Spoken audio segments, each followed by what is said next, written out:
वकिलांची संख्या भरपूर आहे आणि अनेक ॲडव्होकेट्स आमचे आहे सुप्रीम कोर्टामध्ये, हायकोर्टामध्ये, जिल्हा कोर्टामध्ये आहे आणि ही केस ही केस लढण्यासाठी त्या ठिकाणी आमचे अनेक वकील त्या ठिकाणी आहे.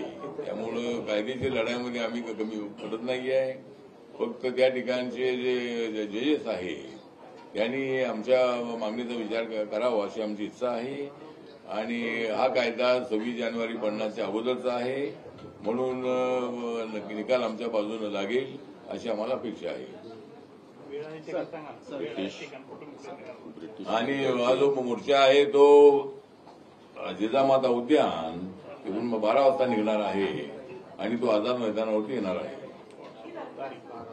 आणि डेट आहे 14 ऑक्टोबर. 14 ऑक्टोबरला बाबासाहेब आंबेडकरांनी बौद्ध धर्माची दीक्षा घेतली नागपूरला 14 ऑक्टोबर 1956ला.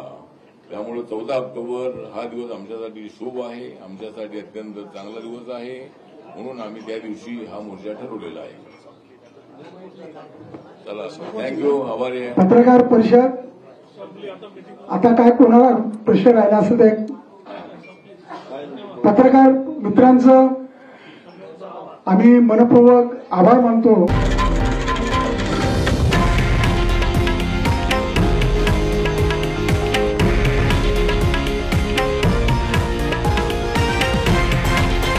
हे आहे देशातील नंबर 1 न्यूज नेटवर्क आणि आपण पाहत आहात TV9 मराठी, एकमेव.